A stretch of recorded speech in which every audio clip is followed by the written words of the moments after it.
La team, la nuit était mouvementée à Kidal.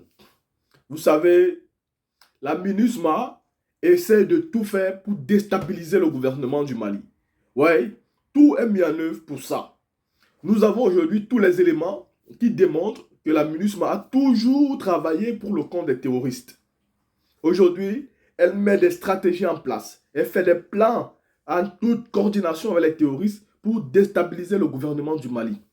Vous savez, dernièrement, quand l'armée malienne, les FAMA, ont décidé d'entrer dans Kidal et d'attaquer à Kidal pour récupérer le territoire, personne n'a cru à cela.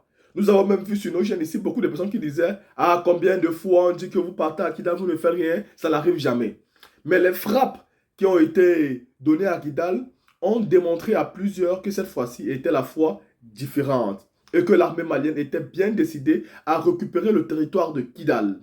La MINUSMA, qui avait donc promis depuis fort longtemps de quitter le territoire au plus tard en fin octobre, a donc décidé de respecter cela. La team, écoutons d'abord cette petite vidéo avant que je continue, écoutons-la.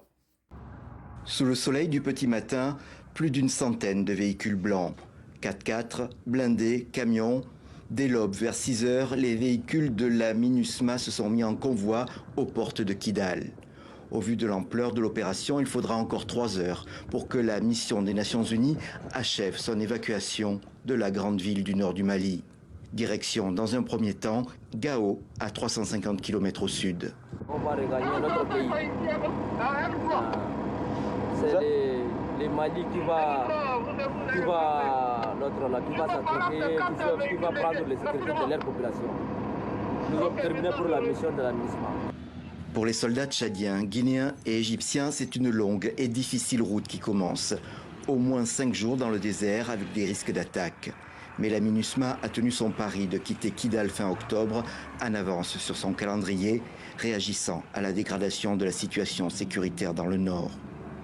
Pour les habitants, une nouvelle période d'incertitude commence. De nombreux jeunes Maliens employés par la mission se retrouvent désormais au chômage. On voit que son départ va laisser un large vide, surtout en ce qui concerne l'appui aux services sociaux et l'assistance aux populations dans certaines zones. Dans la foulée, la coalition rebelle CSP-PSD, qui contrôlait déjà la ville, s'est installée dans la base. Elle aurait récupéré de nombreux équipements ainsi qu'un stock de carburant. C'est le CSP qui contrôle les camps et l'aéroport. Ce n'était pas prévu comme ça. Nous-mêmes, on ne s'attendait pas à ce que ça soit ainsi dans des circonstances un peu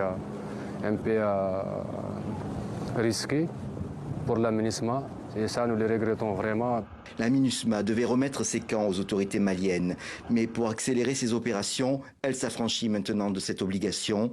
La colonne de l'armée malienne qui devait rejoindre Kidal se trouverait toujours bloquée à Anéfis, à 110 km au sud de la ville.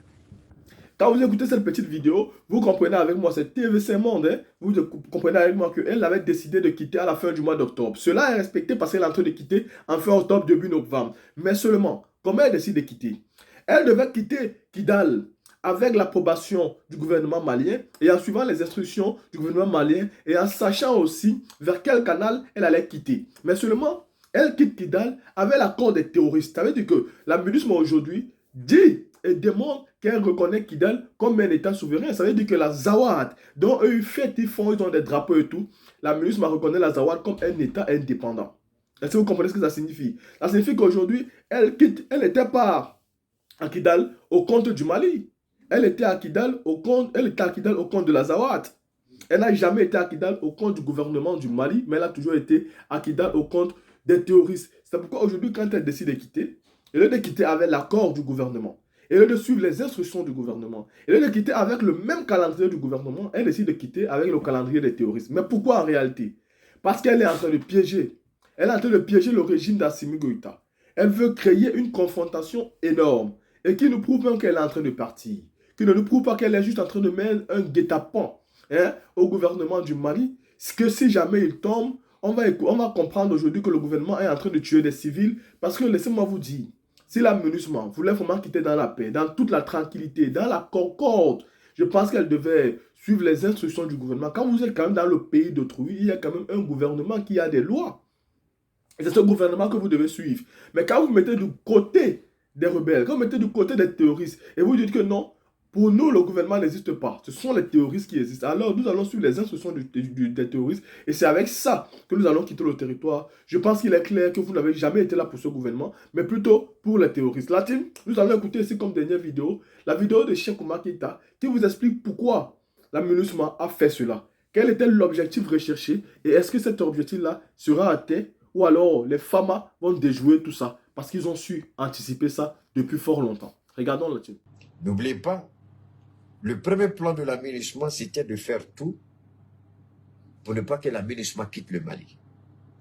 C'était le plan A. Et le plan B, si la MINUSMA est obligée de partir, il faut que la MINUSMA crée un sentiment de chaos dans le nord du Mali.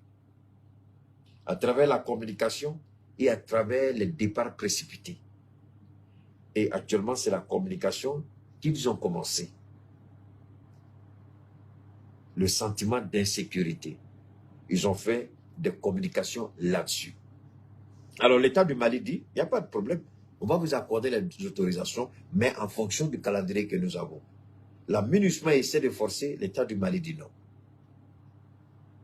Mais le premier plan avait l'objectif de voir jusqu'où les autorités maliennes étaient capables d'aller. Jusqu'où l'armée du Mali était équipée. Et s'ils se rendaient compte qu'ils pouvaient faire leur petit jeu et l'armée du Mali n'est pas à la hauteur, ils allaient faire tout pour imposer la révision du calendrier pour essayer encore d'obtenir des jours supplémentaires. Mais ils se sont rendus compte que contrairement à ce qu'ils pensaient, ils ont vu une armée déterminée, des autorités de la transition engagées, et surtout, après la dernière sortie du ministre Abdoulaye Diop, un jour ne sera pas accordé à la MINUSMA à la date du 31 décembre 2023. Un seul jour ne sera pas accordé. Donc, qu'ils fassent tout pour partir selon le délai qui a été négocié aux Nations Unies. Alors, que s'est-il passé entre la déclaration du ministre Abdoulaye Diop et ce à quoi nous avons assisté ces derniers jours jusqu'à la date de ce matin avec le départ précipité de la MINUSMA des emprises de Kidal. Entre-temps, n'oubliez pas, à Anefis, il y avait des mercenaires américains qui apportaient leur expérience et leur soutien en termes d'information, en termes de renseignement à la MINUSMA et aux forces armées américaines qui étaient basées à Niamey. Donc avec le changement de régime au Niger, la MINUSMA s'est trouvée confrontée à une autre situation. Le Niger a fermé sa frontière, donc la MINUSMA ne peut plus transiter par le Niger. Parce qu'en transitant par le Niger, la MINUSMA était en mesure de laisser certaines armes à la disposition de la France, au Niger, qui ensuite allait les convoyer à la zone des 3 frontières pour ravitailler les terroristes et attaquer le Mali. Donc le Niger a compris tout de suite que le Niger ferme sa frontière. Donc il n'a plus possibilité pour la MINUSMA dit, ah, vu le changement de régime au Niger, la MINUSMA voulait renégocier son calendrier de départ. Parce que la MINUSMA dit, avec ce qui se passe au Niger, on passait par le Niger, on ne peut plus passer par le Niger, ça va compliquer un peu. Le Mali dit, tout ça, ce n'est pas un problème. Ramassez ce que vous avez à ramasser. Soit vous vous retrouvez tous à Gao, soit vous ramassez tout, vous venez à Bamako, et on va vous cantonner à l'aéroport, avec un délai de débarquement, avec un délai, pardon, d'embarquement. Vous êtes à l'aéroport, vous n'irez nulle part, pas de visite, pas de sortie. De l'aéroport, vous êtes directement évacué dans vos différents pays. Donc déjà, quand le Mali et le Niger se sont donné la main, ils ont fermé cette frontière, dont la MINUSMA ne peut plus utiliser comme elle voulait le faire. Alors la MINUSMA dit, d'accord, écoutez très bien, je vous en prie. La MINUSMA dit, d'accord, comme le Mali, c'est pendant la présence de la MINUSMA, le Mali crée avec ses alliés, le Burkina et le Niger, le Liptako Gourmand, l'Alliance des États du Sahel. Vous n'avez même pas eu l'idée de ce que le Liptako est venu faire. Wallahi, je vous demande pardon. Si vous regardez sérieusement ce que le Liptako a fait, le Liptako a sauvé des vies. Le Liptako, la simple présence du Liptako, le simple fait d'avoir annoncé la création du Liptako, ce sont des vies qui ont été épargnées. Des vies. Les plans de déstabilisation au Burkina ont échoué grâce au Liptako Gourma. Les plans de déstabilisation dans le nord du Mali ont échoué grâce au Liptako Gourma. Les plans d'attaque et de déstabilisation au Niger ont échoué.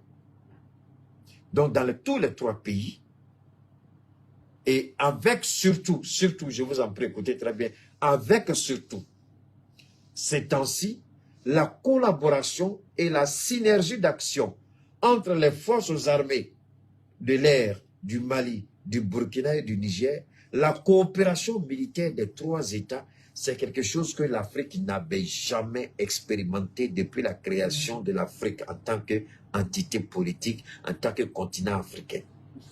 Jamais, jamais en Afrique. Si vous en connaissez, je vous demande pardon, je vous donne 1 minute, apportez-moi la preuve.